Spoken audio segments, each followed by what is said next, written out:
There were many days that I sat in my chair across from 1 or 2 or 5 or 6 or 7 people, and I would be so frustrated because I just wanted to shake people sometimes and say, why didn't you pay attention to your life? I said on the show, probably the producers tell me that they counted 33 times, but I know I thought it at least 1,000 times. I would say listening to your life as it whispers to you first, so that it does not have to knock you upside the head with a brick or come crashing down on you as a brick wall, is one of the greatest principles of life, because there are many things that happen in life that are beyond our control. Natural disasters, death, unexplained events. But there are also many, many, many things in life which we can control and become out of control because you're just not paying attention. You are sleepwalking through your life.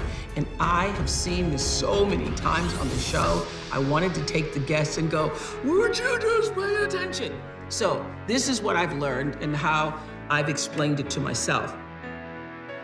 Life whispers to you all the time.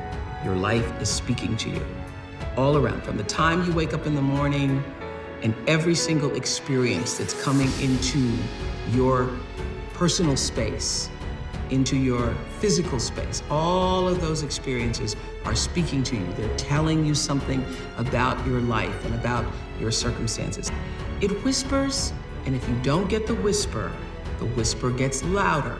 If you don't get the whisper when it gets louder, it gets, I call it like a little pebble, like a little thump upside your head. When I was a kid, if I was doing something my grandmother didn't like, she'd just turn around and thump me. She wouldn't even look at me. She'd just give me a thump, and I'd know that's my cue to stop it, or we're gonna get worse. The whisper is the message. The pebble or the thump upside the head, usually it's gone into a problem. You don't pay attention to the problem becomes a brick upside your head. The brick upside your head is a crisis. You don't pay attention to the brick upside your head. The crisis turns into a disaster, and the whole house brick wall comes falling down. Many of you, as I have been, as I am, are where you are in your life based upon what you believe. And it's not just what you think you believe on the surface, it's also your shadow beliefs that are holding you back from moving into the life that you believe you deserve. What I know is if you're not looking at the shadows, if you're not looking at what is subconsciously running through the tape in your mind, telling yourself you're not good enough, you're not worthy enough, you're not smart enough, you're not enough, which is a tape that's playing for a lot of people.